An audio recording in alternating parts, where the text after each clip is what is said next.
with upper and lower bounds, it's really useful to make sure you spend time revising that topic. It can be quite a big mark question. So this one's 4 marks, and I think it's relatively straightforward once you have revised how to tackle this sort of question.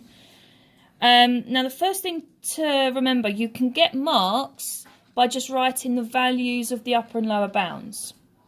Now, I'm going to start with the distance from London to Dubai. So 3,400 miles, but it's been rounded to the nearest 100 miles.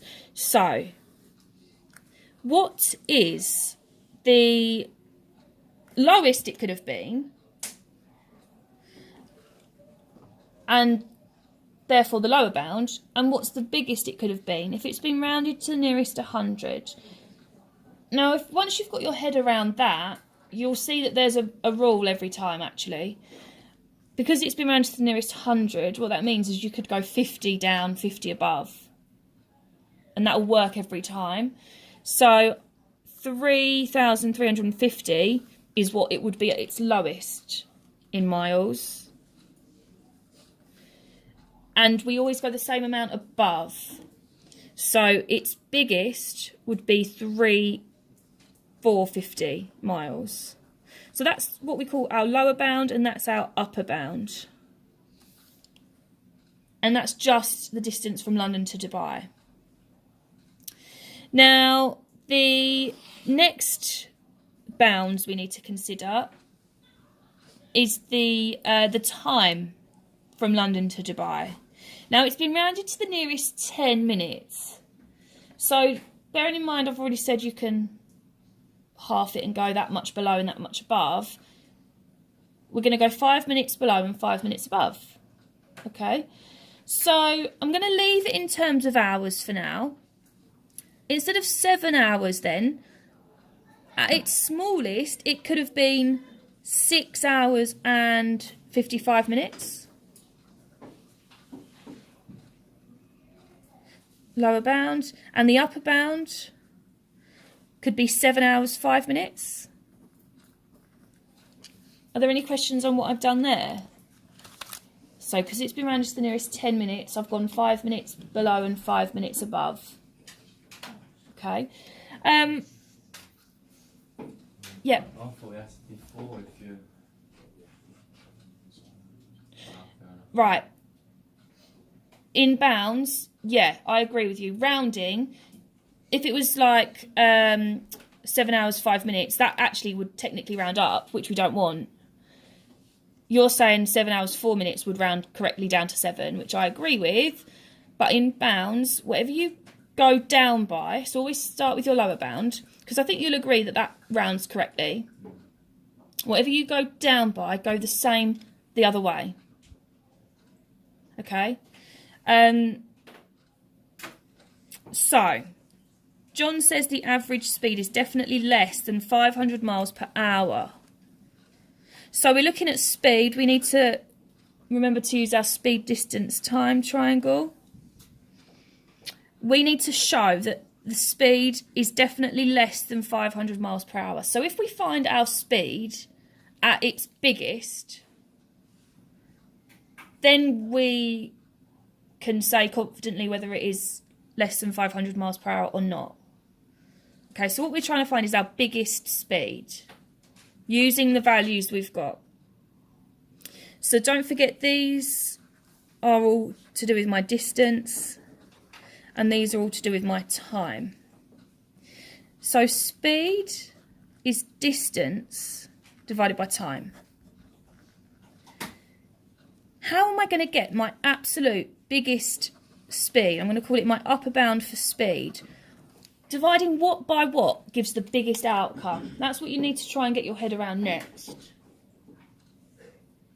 And we've got, effectively, lots of different combinations. We could divide lower bound by lower bound. We could divide upper bound by upper bound. We could then do a bit of mixing and matching with our 4 values. Now, to get the biggest possible result when you're dividing, by starting off with the biggest, so your biggest number on the top, in this case distance, and dividing it by your smallest possible on the bottom will get you the biggest outcome. So think about it. If,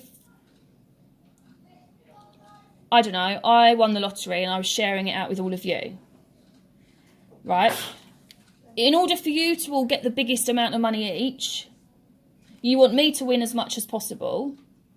So that's why we put as much as possible on the top.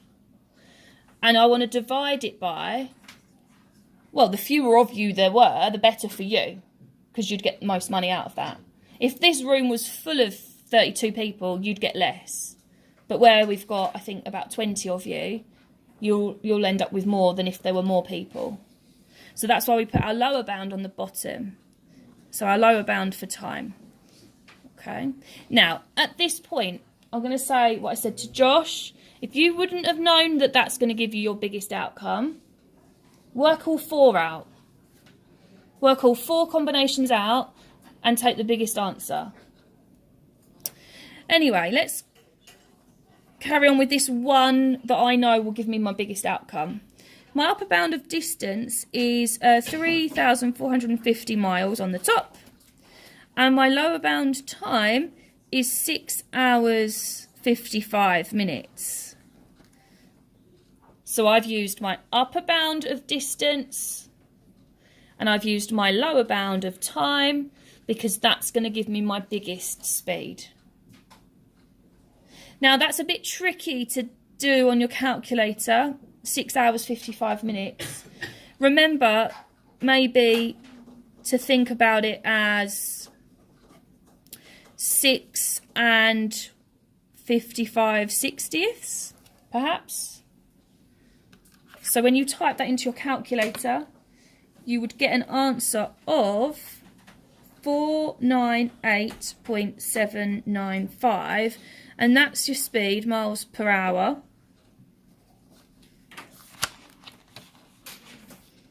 Okay, that's your biggest possible speed. Think back to what the question asked you for. It says, John says the average speed is definitely less than 500 miles per hour. Have we shown that it is?